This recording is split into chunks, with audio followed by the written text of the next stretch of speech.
Glasses. I'm still wearing what I wore to church.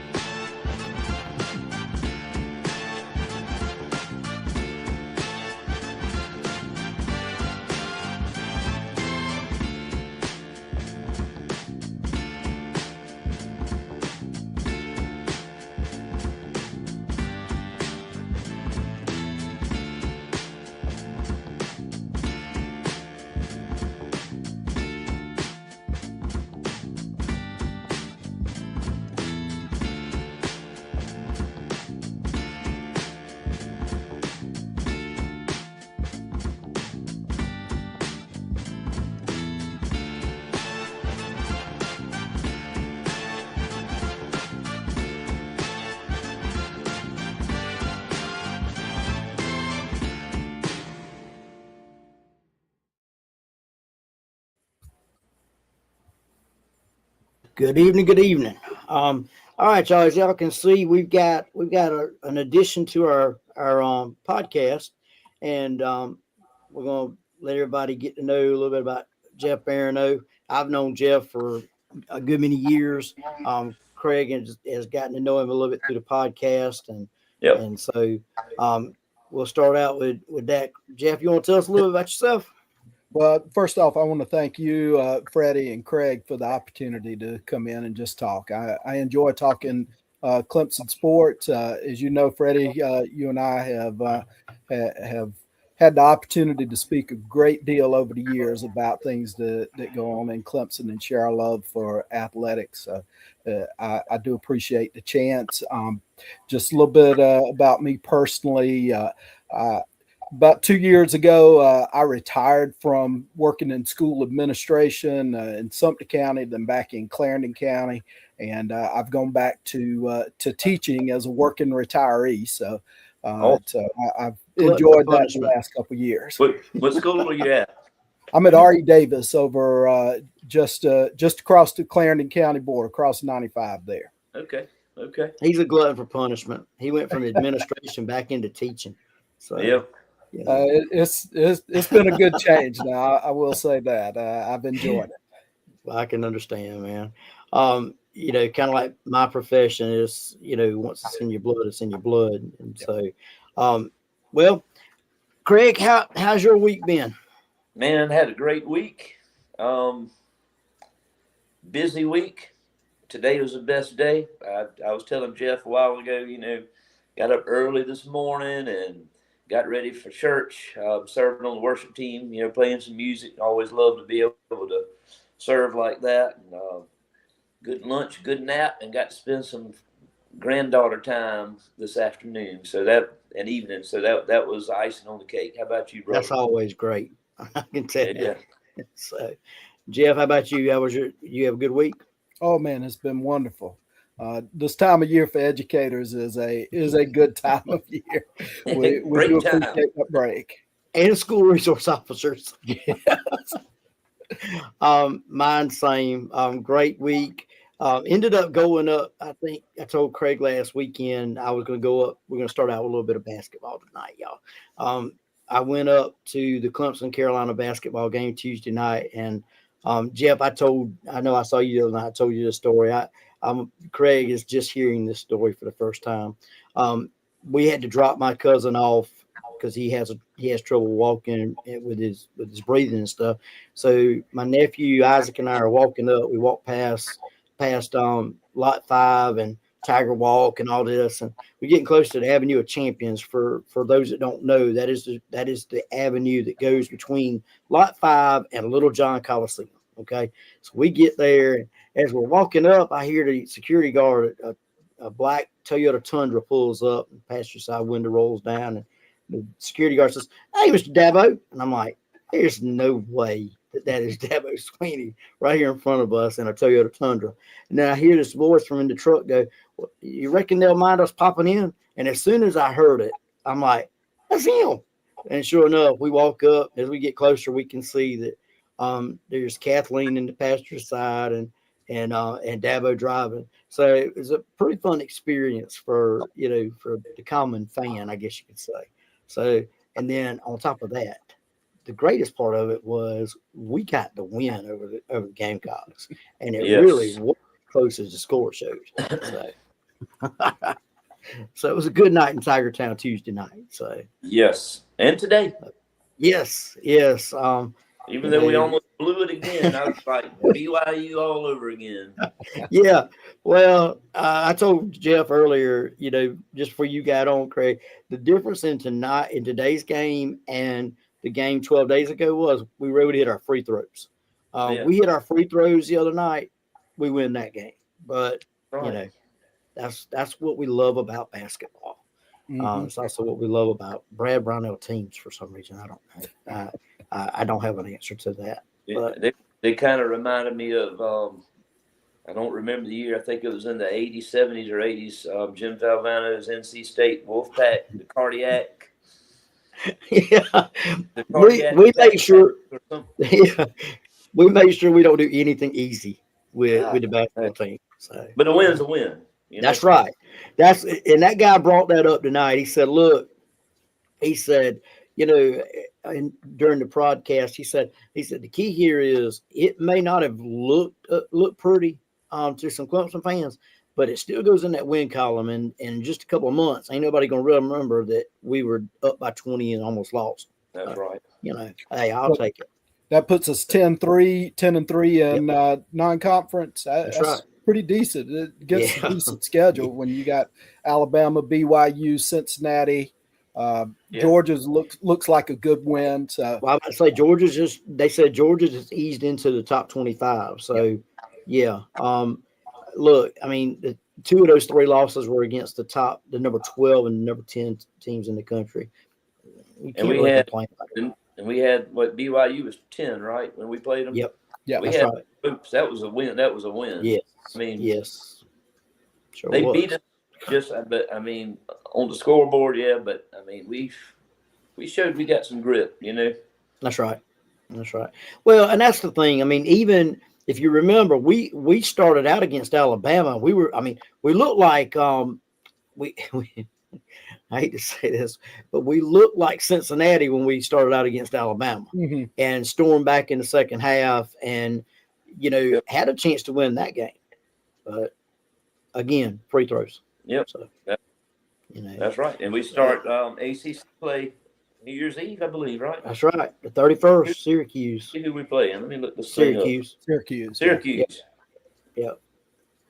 Yeah, that's fine. Y'all, I said Syracuse and my phone thought I was saying Siri. So if y'all hear my phone in the background answering me, it's because of that. I just realized it. And so, and let's jump to another one. I mean, we're going to leave Clemson basketball. And before we get into Clemson football, I'm going to let you know that as of right now, I can see the score. I can't hear it because I'm listening to it. I was listening to it on Sirius XM. Trevor Lawrence and EDN are taking it to the Broncos. They're still up 34-20 right now. And it's got to be late in the fourth quarter. So those boys have been on fire. Yeah. Well, and what we were talking about earlier is most people don't realize this. Denver has not lost a game since September 21st. So we're not talking about a shabby team here. Yeah. Yep. Right. So, love it when the Clemson boy or the former Clemson boys, put on a show, and both of them have been recently. So that's a good thing.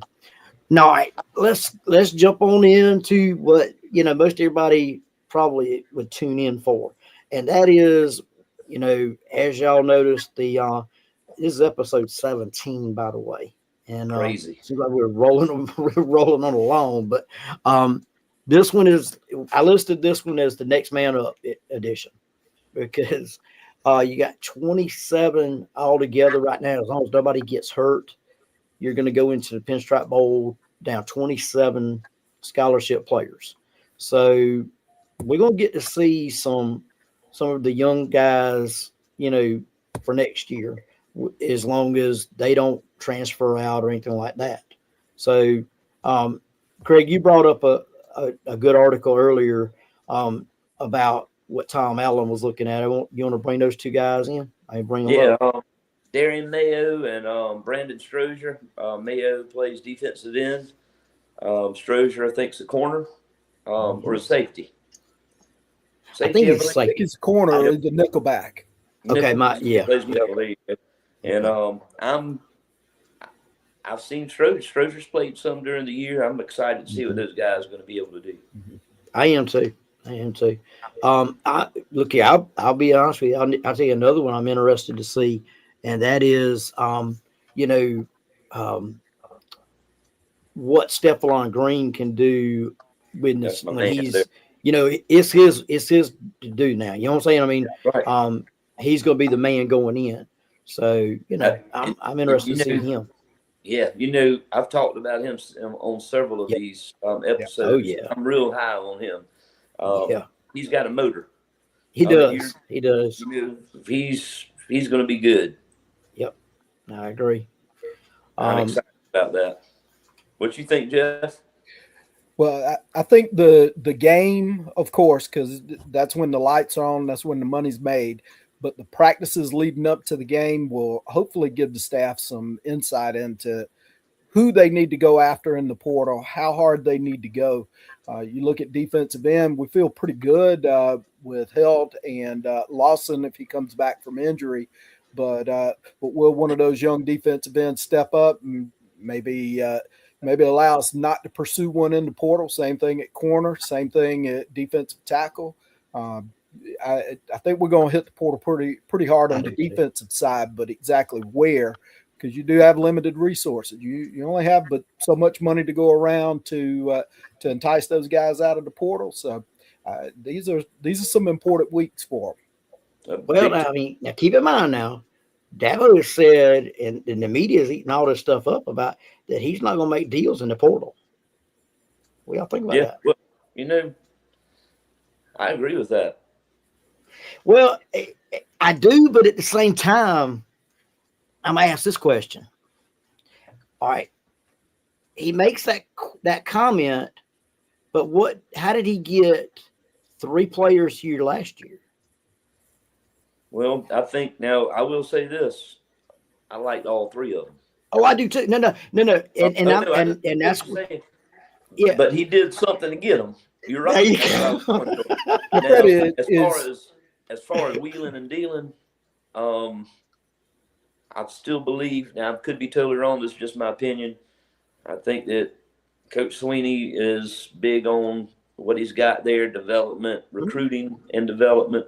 But I think that he's more open now to more portal transfers. Oh yeah. We got 3 last year. Mm-hmm. I'm looking maybe upwards toward 7 to 10. I can say that. Freddie, is he talking with not making deals? Is he talking about this behind the back type stuff that these guys do before they enter the portal, or is he once the window open and everybody's playing on a level playing field there? Is he going to go out because Help, Alexander, those guys got some cut of the action, so to speak. So is he talking about just doing the behind the back stuff, or is that out in the open once it opens up? The way I read it, it felt like he was talking about, and y'all, I just highest bidder type deal. Yeah, and I believe, which I mean, I don't think we're going to be able to do that to a point anyway. But at the same time, I just thought it was funny how he put that out there, and yet, he made deals with 3 players last year. So, I just thought it was funny. I'm not throwing anything out there that this or that. I just thought it was a funny comment. Oh yeah. And and we do have to give a shout out to a few players that stuck with us and didn't opt out of the bowl game. One, Blake Miller, senior. Yes, you beat me to the punch. He's gonna be an NFL tackle, and he could easily say, you know what, I want to protect myself so I can get a good draft stock, but that's dedication. Him. He's about, well, I mean, you got Cade, Adam Randall. Those Both guys of 'em. could easily say, you know what, I'm out. Tristan That's Lee, thankful for that dedication because you don't see that much anymore, especially Oh, from you're your exactly star right. players. Yeah. So shout out to Oh, those yeah. dudes, man. That's commitment and loyalty. That's right. Craig, It is. I'm gonna. I don't hold any ill will against a guy like T.J. Parker for leaving, but to me, I think it boosts the legacy of Cade. It boosts the legacy of Blake Mhm. Miller and Tristan Smith and those guys because Yeah, they that's did right. stay. Exactly. Yeah, I don't diminish those other guys for leaving. No. I understand it's a business and they got decisions to make. Yeah, and there's Oh, a yeah. few that actually are hurt, and Yeah. Antonio Williams. Antonio Williams is hurt, and he's got to Yeah. have some. Hey, That's right. I mean, he's still good, but who else? There's a couple other ones that are hurt. That are I having want to some say surgery. Avion Terrell is hurt. Yep. I know he think left had the shoulder game. issues, I believe. Wasn't it Yeah, the hamstring or something? I think Something, so. Yeah. But And look, I mean, everybody gets all, I'm talking fan wise, get all upset about this guy's not playing or that guy's not playing, and these opt outs and stuff like that. And trust me, I don't agree with the opt outs. All right. yeah, But if it's there, I can't blame the players for using that. that's Okay. right. That is something that, in my opinion, has to be addressed by the NCAA, and hey, at the same time, anybody that thinks that this bowl game, now don't get me wrong, everybody wants to win this bowl game. I want to win this bowl game.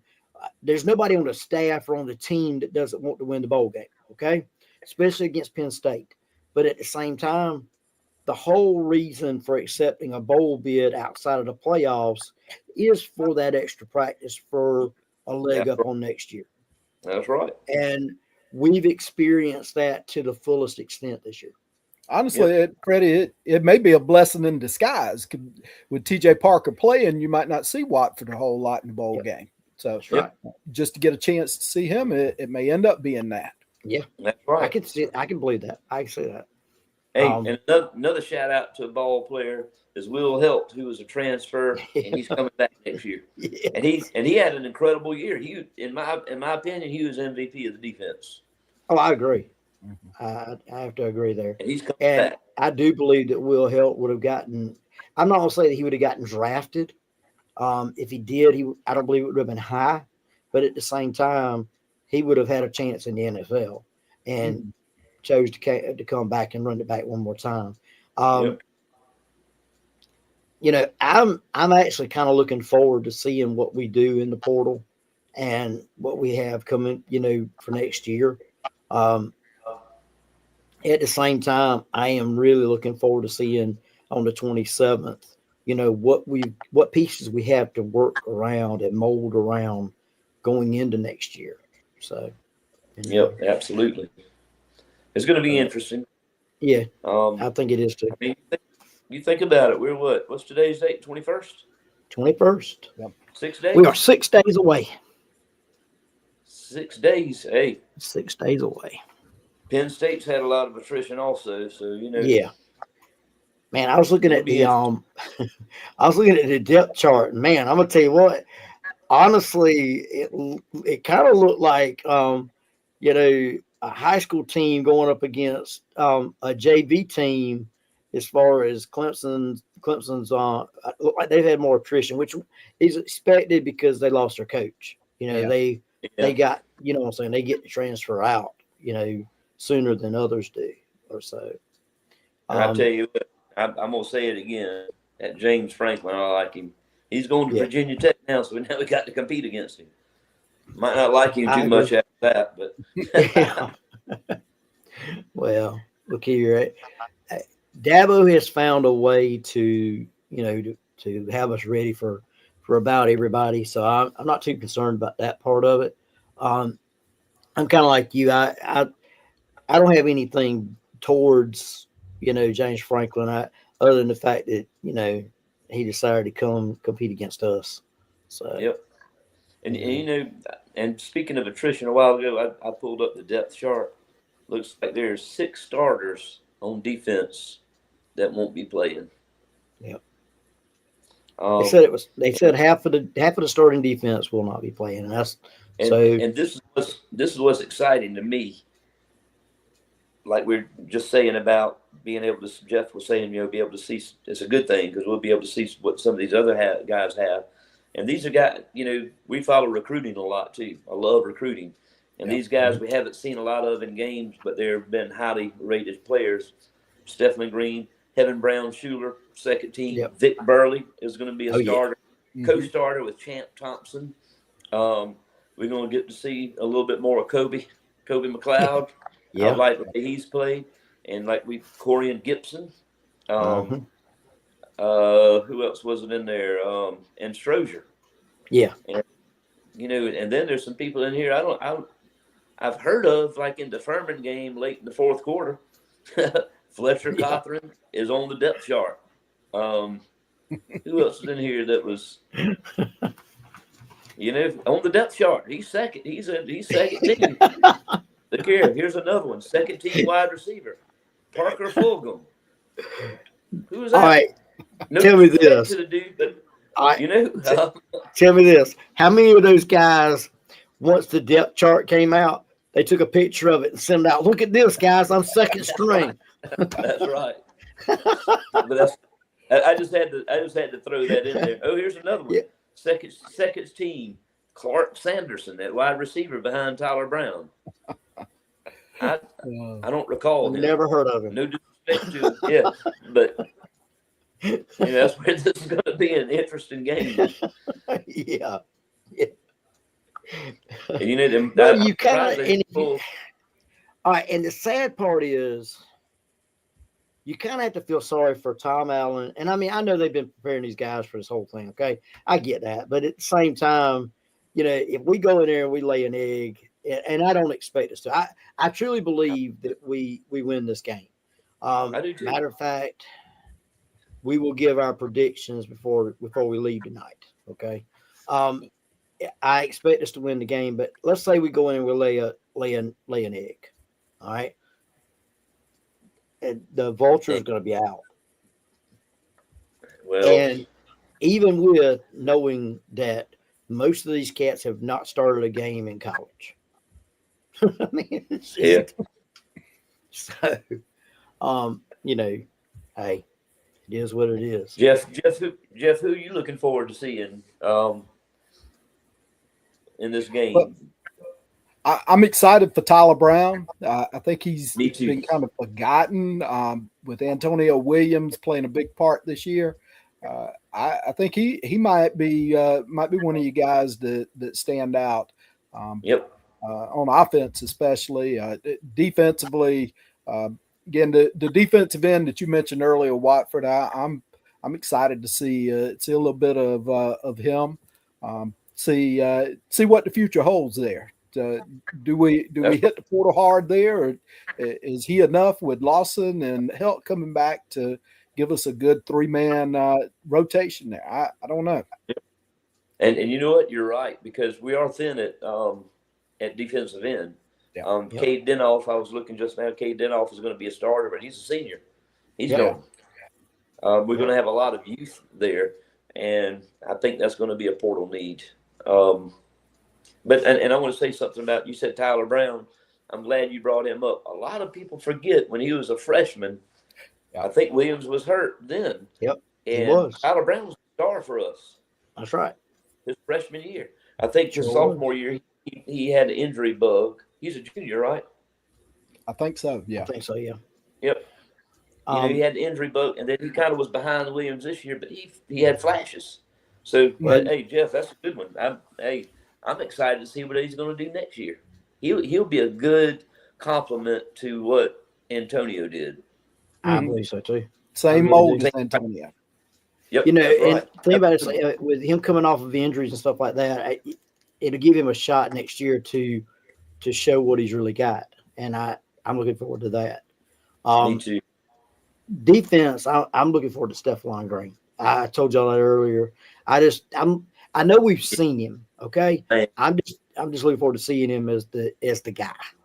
So, but, well, Yep. hey.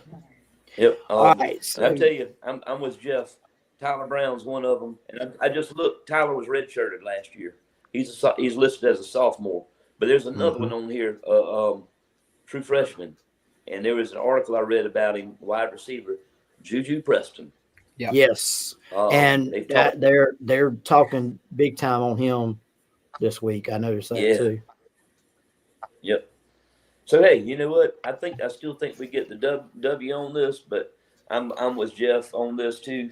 We're going to see a lot of players that we haven't seen, and we're going to have a glimpse into what the 2026 season is going to be about. All I'm going to say is this is how I feel about our future.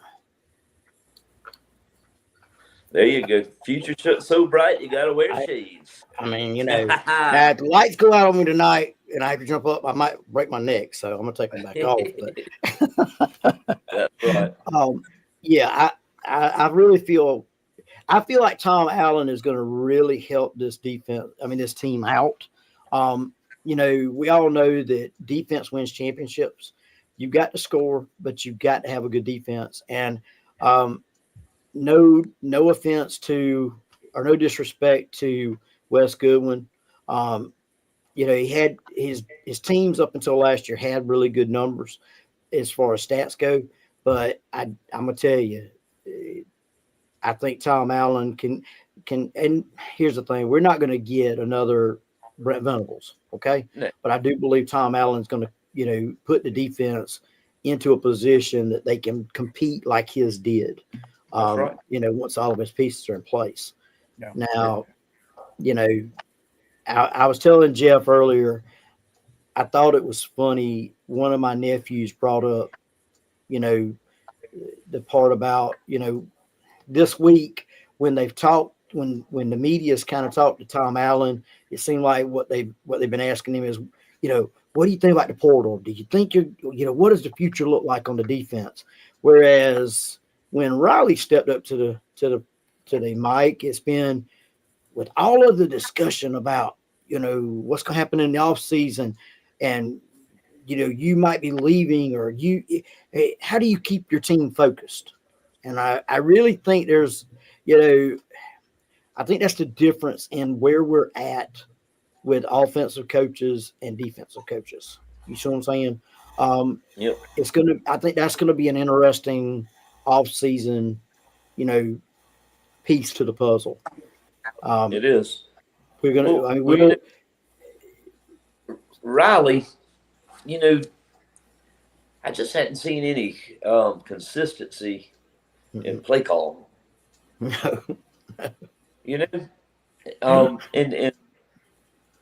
wait a minute now. Hold on. He is consistent. Only one thing. We'll call it bubble screen on a heartbeat. The bubble screen and 3rd and 15 up and run the ball up the middle. Yep. He's been nobody's looking for that. And bring in your big package and don't give it to your running back.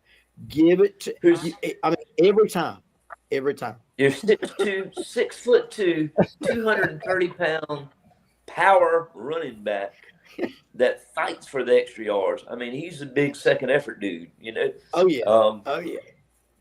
Hey, I'm all for giving the big dogs a little something to eat every now and then, but it shouldn't be a package that you see every other game. You know? Yeah. Yes. Look, but you got to give him credit, okay? It only took him how many games to finally change it up against South Carolina, okay? Exactly. And look what happened,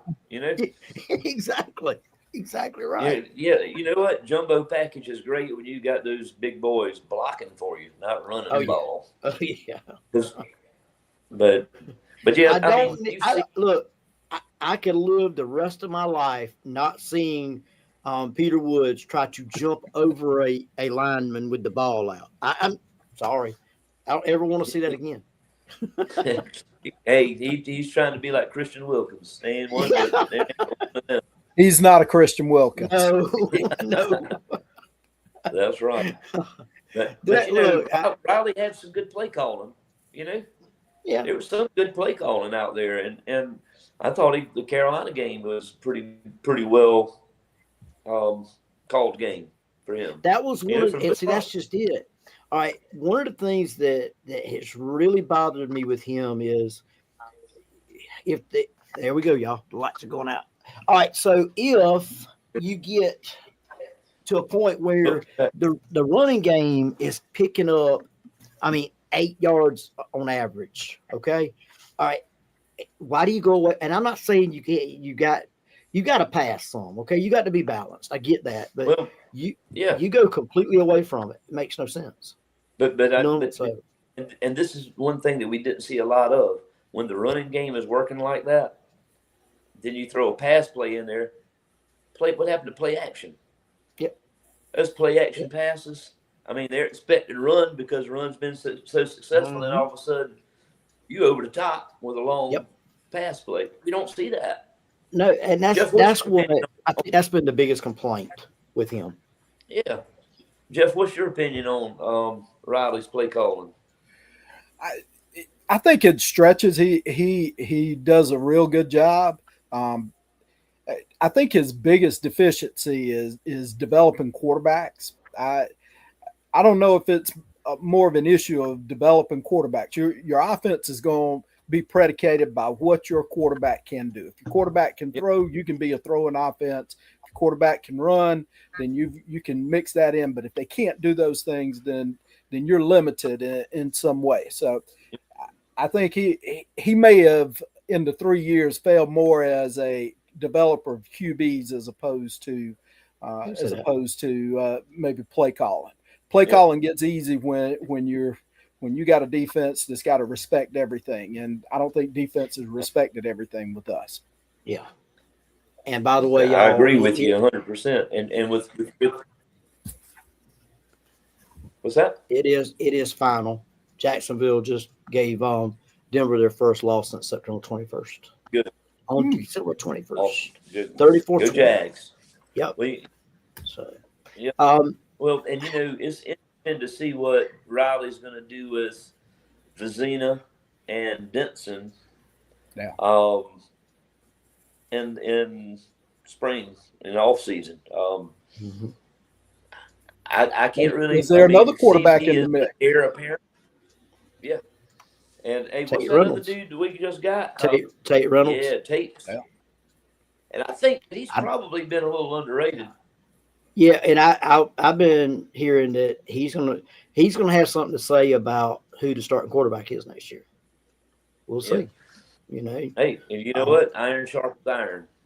See, and that's the thing about everybody. Everybody's been so high on Denson, and I am too. I don't want anybody to think I'm not. But the thing is, what people don't realize is Denson has got. And see, that's the only thing bad about a quarterback coming in his freshman year. All right, remember, one of the things that hurt Deshaun his first year was he didn't have enough muscle on him. And what do we see? He ends up tearing his ACL. Okay. And I think that's got a lot to do with why we're not seeing these quarterbacks. Kind of like Trevor Lawrence. Trevor Lawrence came in, he was a little bit undersized, but at the same time, he was a bigger quarterback. Yeah. You know what I'm saying? A totally different body build. And you know what, Freddie, you're right, because development doesn't just come from developing as a player on the field, but also with the weight room, your physique, getting, I mean, like we've always said, wait until they've had a year or two in the weight room.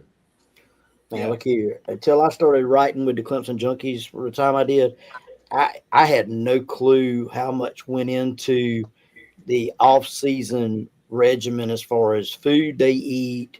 And man, look, if I had somebody on me like they do, man, I'd be fit too, man. Freddie, you brought that up. You talked about the off-season stuff.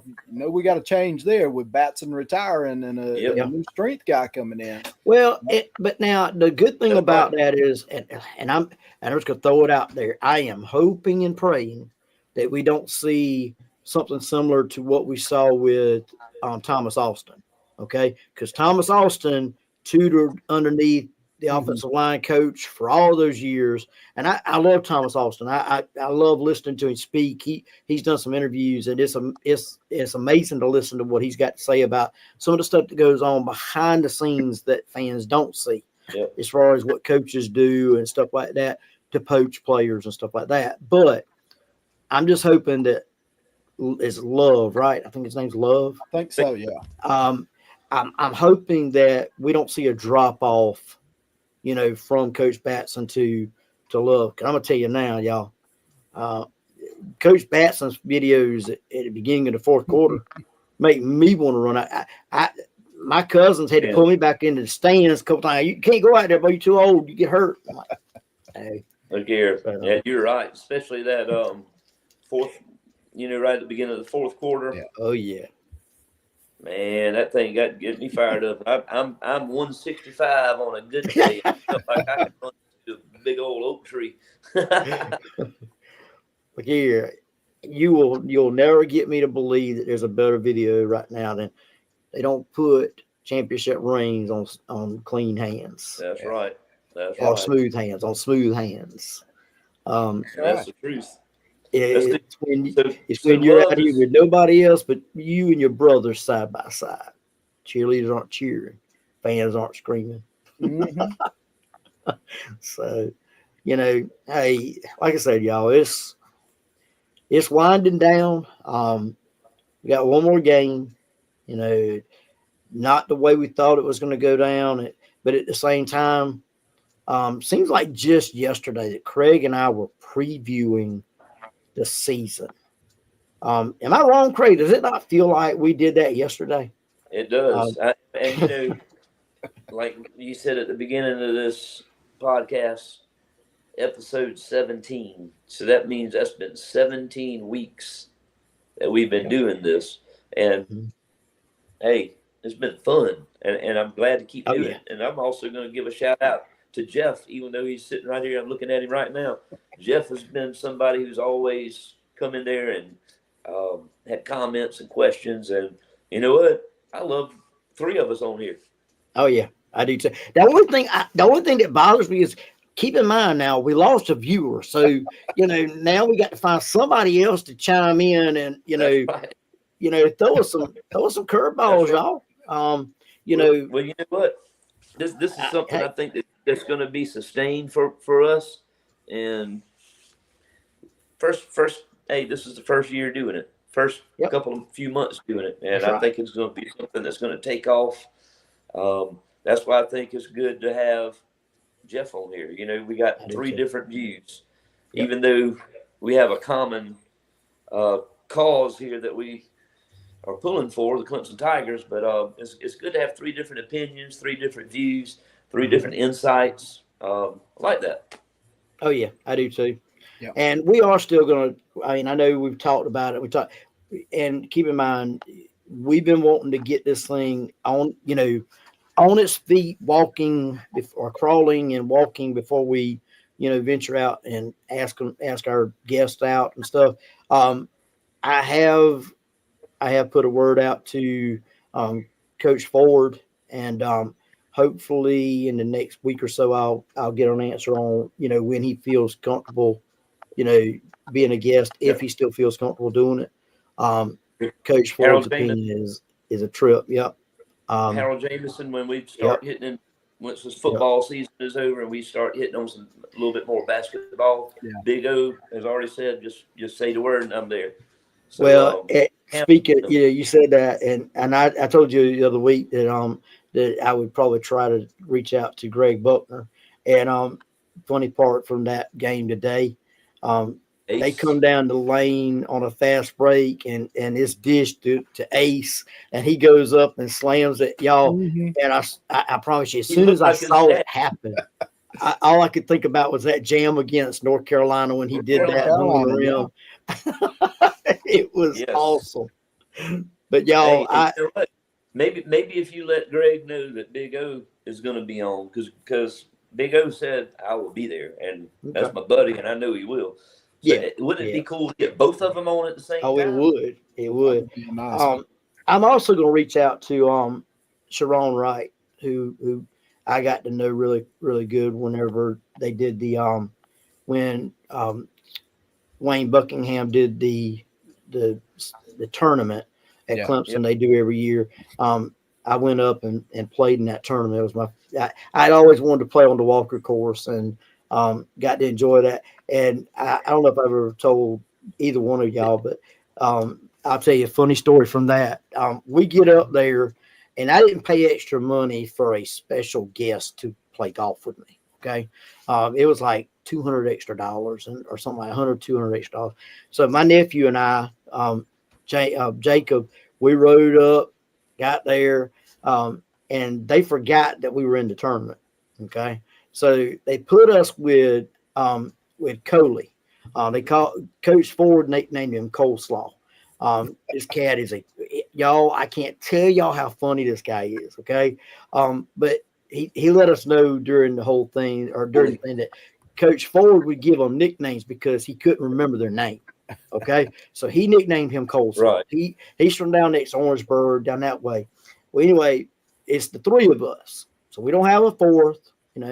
We go out and we're getting ready, and this golf cart coming down the path. I'm like, oh crap! They done told us what we're doing something wrong or something like that. I figure we've already messed up. We ain't even played a hole yet. But anyway, the cart rolls up. Hear this guy say, "Y'all mind if we play with y'all?" We're like, "No." Terrell McIntyre and Terrence Oglesby. Okay. Oh wow.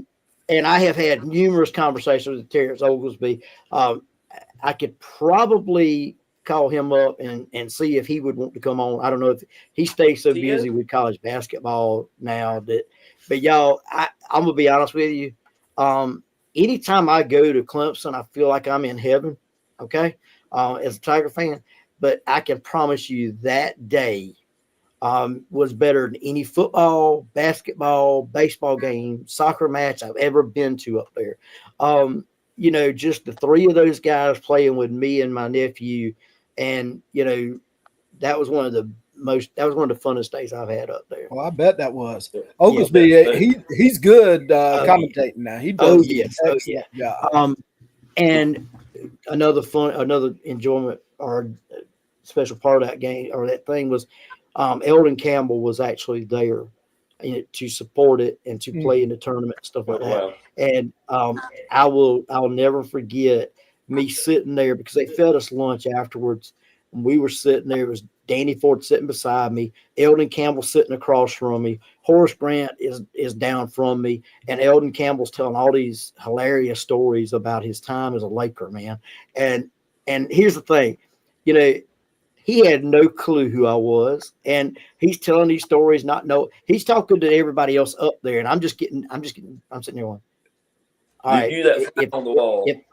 If I've died, go ahead and just tell me. You know what I'm saying? I mean, you were soaking it in, man. I was, man. I was. And as most people know by now, Eldon Campbell, suffered a medical issue and drowned a couple of weeks ago in I think it was Florida. Was it Florida or California? I think it was California. Yeah, California. I think so.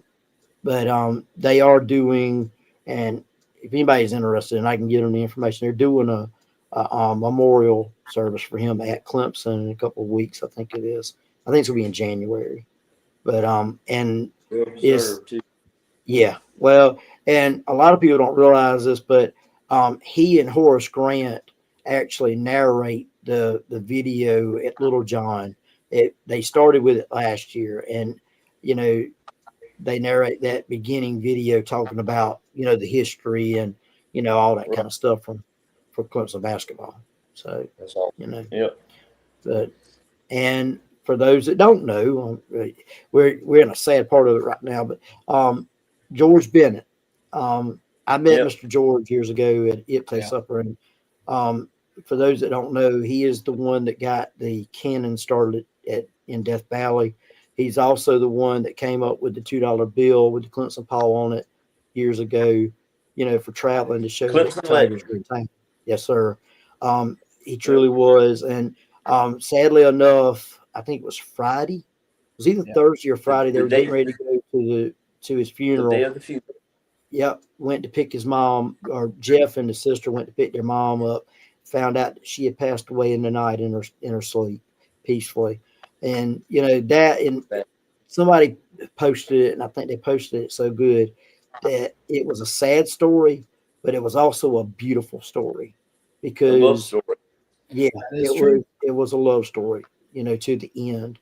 And so, but keep that family in your prayers, if you will, and also keep Eldon's family in your prayers because those are some huge losses there. So they are Clemson. And Clemson. as much as we our rivals, Steve Tannehill also passed away. Yeah. And even though I was at that game when he signed his name in Tiger Paw. He'll go down in Gamecock lore for that. But hey, a loss of life, and the reason I wanted to bring him up also is he's the reason why Gaines Adams came to Clemson. Sure was. Yep. South Carolina would not look at him because of 8-man football. Yep, didn't think right. he could make it. So yep, and Gaines Adams, of course, was one of the greats at Clemson, right. And he's passed away also. But yeah, Tannehill was 100% responsible for Gaines Adams coming to Clemson. I will never forget being I was at a wedding. I was in a wedding. It seems like everybody in my family decides to do weddings on football game days. I don't know what the deal is with that. But anyway, I was at a wedding and it was listening to the game against Wake Forest when we were down, and he blocked the field goal and brought that. And I will never forget that because I got in trouble that day because when it happened, I was listening to it in a earpiece, and I kind of yelled a little bit during the wedding, and I think they thought I was trying to say that they shouldn't get married or something. I don't know. Oh, Freddie. But hey, I go back to that Verizon commercial where I think it's the Verizon commercial where they start yelling at things. Look, if you planned it that way, it's not my fault that you made me go to it. Hey, that's right. I love it. I do too. I mean, look at y'all. I can go on and on with the stories that I've got, and I know y'all have got them too. But y'all, we are well over time. You said about George Bennett. You talked about George Bennett. Hannah? Oh, I'm sorry. Go ahead. Well, go ahead. Who? Wait a minute now. Oh, did I miss George something? Bennett with the cannon? Quick story about the cannon. When I was in 8th grade, 81 national championship season, when we were playing Wake Forest. Now, my parents always sat up in the stands, but I was, young dude. I'm on the hill. But before the games were over with, I'd always slip down the hill, come around the corner of the end zone and go back behind the Clemson players, jump the wall before the game was over with. Back then you could do that, and get towels and wristbands and all that stuff. But Wake Forest game, last touchdown that was scored, it was in the end zone where the hill is. I stopped at the corner there, and the cheerleader said, "Who wants to fire the cannon?" I jumped the fence and got over there. He said, "Okay." When they crossed the goal line, pull the string. I said, "I know exactly what to do." I got to fire the cannon. And you're not deaf. Huh? And you're not deaf. That's right. I'm not deaf. and I've gone back and tried to find footage of that just to see if you can see me in the corner of that end zone, because I was on the Clemson sideline, in the end zone on that side when they crossed. And I'm like, man, I'd love to be able to see me firing the cannon. So yeah, that was one of my great Clemson experiences. Craig, you might have been next up to run the football after that. I think they emptied the bench that day. Hey, I know. 82 points. I was actually thinking that because they were like, I remember the announcer saying, number 44, let me see what his name is. I remember. Well, here, y'all, that's the fun part about this is that we each have our own little stories, and we're going to have some time here coming up soon where I don't plan on us having a hiatus. So y'all remember their stories because we're going to have to bring some of these things out, That's right. But as y'all know, it's 7:51, 7:52 by my time, so we're well over time. Another great episode. You know, Wait, we we're got to glad do our to have prediction. Jeff in. Glad to be here, guys. Yeah, I'm looking forward to some more of the same. Now, all right, the Pinstripe Bowl. I'll let y'all go. Whoever wants to go first, give me what you think's gonna happen in the Pinstripe Bowl point wise. Hey, we're gonna throw Jeff on in the fire to start it There we off. go. Hey, I think we're gonna win 31-24. Okay. All right, Craig. Traditionally, because we were losing games, I would pick against Clemson just so we would win. That reverse mojo, but I'm picking a Clemson win, and I'm along the same lines as Jeff here. I'm 31-21. Well, I am honestly, I'm leaning towards 31-10. I know that's a low score. I know it's a low score, but I think you're going to have a lot of players on defense that even though we've lost 6, we still have a point that they want to make, and I believe you got a bunch of players that want to prove to Coach Allen we can carry the load, and also I do believe that Penn State is going to have less offensive power than they would have had. So I'm going 31-10. Oh, yeah. All right. So well, I hope you're right, Fred. Hey, I'll take that all day long. I hope all 3 of us are right. I don't care what you know what I'm saying. The score doesn't really matter to me as long as it's a W. We'll take that dub no matter what. That's right. You go. As we always tell you, go to our YouTube page. Like it, subscribe to it, share the video. We don't mind it one bit. We're not charging anybody for giving that video away free. I'm sharing it to right around 100 different groups between when we get off of here, when it uploads and I can share it. So we don't mind you sharing it one bit. If you friend us on Facebook, we're checking that. And we have not declined anyone yet. I think I had to go back and defriend one person, and it was just simply because as soon as they friended us, they started posting all kinds of sales things, and I'll be honest with y'all, it wasn't anything that any of us would have bought or any of our fans would have bought. So or I don't think so anyway. Yeah. Now Right. But anyway, we're enjoying it. We're gonna keep going, and as we always tell you at the end of the show, until next time, go Tigers. Go Tigers. Go Tigers. Go Tigers. Y'all have a good evening. Take care, guys.